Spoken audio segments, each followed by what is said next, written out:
Alright, ladies and gentlemen, welcome to the Weapon Refine analysis for July 2019. It has been a while since we've done analysis of any kind, and I promise you, these are probably the only type of analysis. No, it's not actually the only type of analysis I'll cover. Analysis that are not related to the gacha overall are analysis that I will cover going forward on YouTube, so you'll see these from time to time. We might do like individual units as well. So weapon refines allow us to look at old units in an objective manner, which they then bring something to the Fire Emblem Heroes metagame overall. And this is a nice way to look at them, but I think I will occasionally think about maybe team comp strats or individual units that may be completely ignored and may have already had a weapon refine, but it's nice to look at like a second look at them. You know, like Fur, for instance, who hasn't been used for a while. Anyways, if you're new to these type of analysis, this is from a top-level AR gameplay perspective. So what I mean by that is tier 21 plus AR, where whether that's offense or defense, I'll let you know during the analysis what I'm talking about and how you can best use them. The reason I look at AR is because PvE can be done with pretty much any unit comps that you want. It's not really, it's a modes that you can retry. So AR is the only thing where mistakes do count, and you should always look at the units in their best case scenarios there. Okay, so let's continue. And let's start, rather. Hermit's Tome. Hermit's Tome is brand new for Raigh. Raigh is probably the most interesting refine for a while, I would say. He has an effective tome. He already had an effective tome, but he gets one unique to him as a preference weapon. So I think this is actually very good, not only as a meta check should cavalry units become more prominent on something like AR defense, but the owl effect is fairly useless, I would say, for anything outside of PvE content. So it's a good thing the base effect is pretty much like a dull ranged effect, and that's really good. So the best way you want to be using Raigh is actually like a standard null-C close counter option. And since he has already a really good base res stat, he's the type of unit that can tank a lot of units that otherwise might give other red units problems. Like he can tank Reinhardt, he could tank Ophelia. He has the res stat, especially post buffs. He can get all the way up to the high 50s easily. So with that sort of res stat, and if you factor in stuff like chill attack, he has favorable matchups overall. He does want null C to work, and I would say close counter is also pretty good in case you run into more fire sweep melee cavs. Well, considering Roderick just got one, that would be the case. So max investment Raigh is really good as a specific unit to counter a meta where cavs become more prominent. Cavs are not really super common, I would say, in AR tier 21. They are starting to become, like, they're starting to come back, especially if you look at my most recent Cavline video. I feel like that has picked up a bit of steam. So if you use Raigh, he could be a good check to that in Astra, but only kind of, because without the bonus res, he's still not going to have the best matchups all over. Like, he will actually lose to Reinhardt without the bonus res he gets from Light. So he's more of like a soft counter, I would say, to even units like that. Yeah.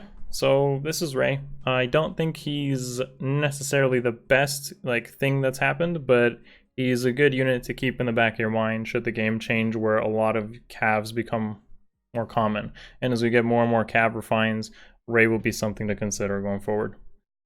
Okay, next up, I want to take a look at Rowdy Sword, which is Luke's weapon. So Luke's weapon is just a brave sword, but the thing that's really interesting about his is as long as he has any sort of rally or hone effect on him, he gets an additional 6 defense and 6 attack. This is actually really crazy because he's pretty much a 17 attack brave weapon user. And the only other character that kind of compares to this is like Alincia with her Swift Sparrow Refine. So that's really good. The way you want to use Luke though is unfortunately... There's probably like 2 people in the world that could imitate this, but the 2 people that could imitate this will end up having a monster of a unit. So should you ever encounter maybe a slightly merged up Luke, or you have one, or you know someone who does, rally traps Luke that combine with like a defense mythic like Duma, this guy ends up in like the high 70-80 attack, where even if he runs against defense triangle disadvantage situations, he's going to do a lot of damage. Once you factor in buffs, of course, which he needs to activate his Rowdy Sword effect. So it's pretty good.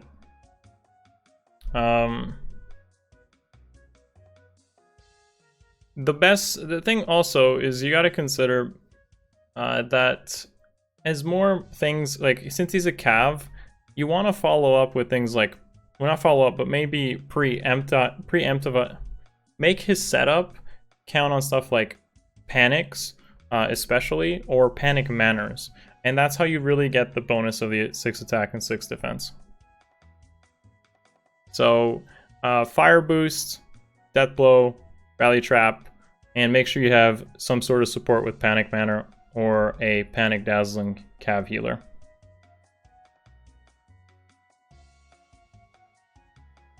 Other than that, though, you're not going to really find much use out of Luke. I'm not going to cover him further.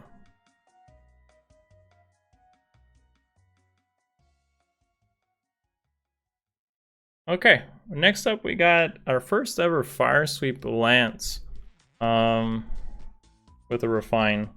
I'm going to actually say that this Refine is one that's unexpected, because Fire Sweep is something that demands a counter.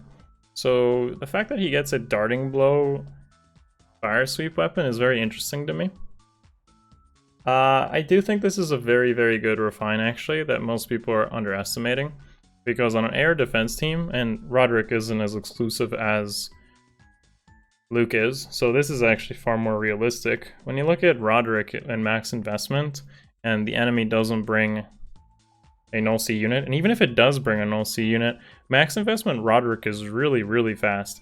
You don't really have to use Sparrow 3. I mean, like, Darting Blow 3, Darting Blow 4, 3, whatever it wants to be.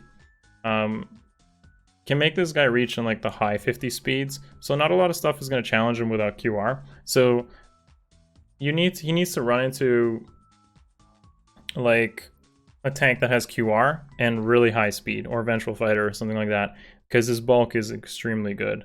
He's probably going to want to be more maybe with Yoon instead of Duma. But yeah, this is like really fast guy, really hard to counter. You could run other stuff like lunge and whatnot, but he's primarily a really good oppressive defensive unit, which I've always kind of seen him as. Again, stuck to air defense. Melee cavs don't really have much of a place other than Gale Force strats, and if you want to go for the Gale Force strats, you're going to stick to Perry or Oscar or Elwood or such.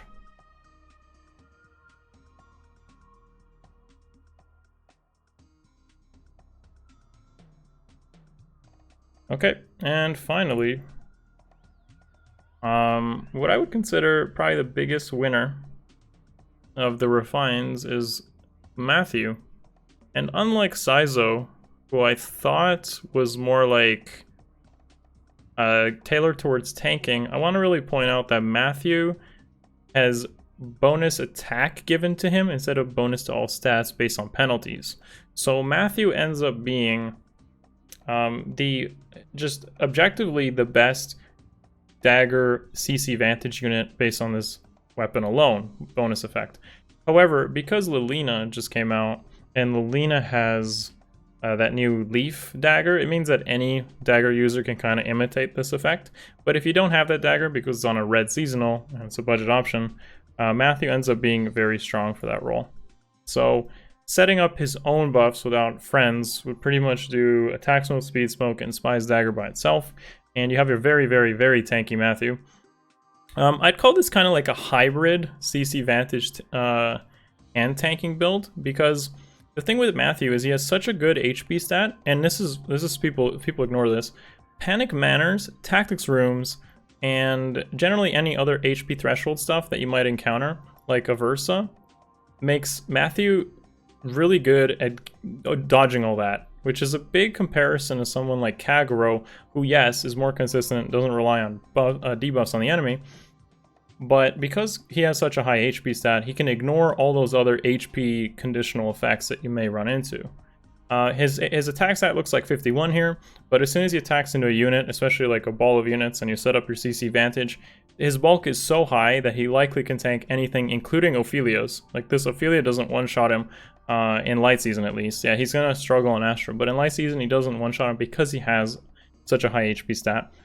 And then he pretty much goes to town there because once you factor in the debuffs, I believe it's 7, 14, 26 bonus damage on 51 attack. He has 76 attack before buffs up on his own.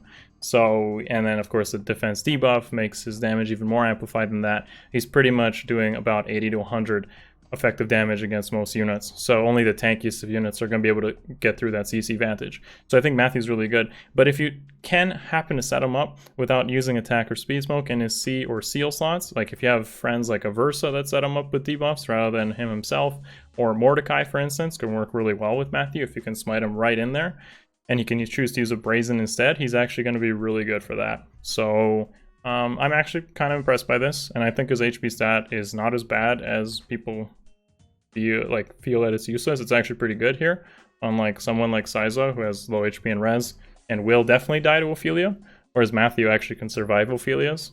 So yeah, at least in Light Season. Like, you're not going to use him in Astro at least. So Matthew, overall, I kind of like him, and I've considered him as something I may choose in the future, whether it's him or Kagero as future CC Vantage units. He's definitely something to look at now. And I never would have thought I'd say this like months ago. Like, if you asked me Syzo, Kagero, Matthew, the only real viable option there would have been Kagero because of her low HP, which can be a benefit sometimes.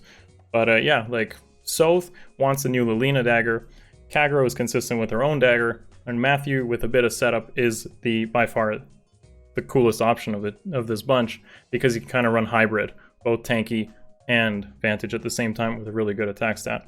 I do admit that he is very vulnerable to panic though, so that kind of sucks, whereas Kagero can kind of avoid that, because buffing yourself sometimes is undesirable through it. But yeah, super cool.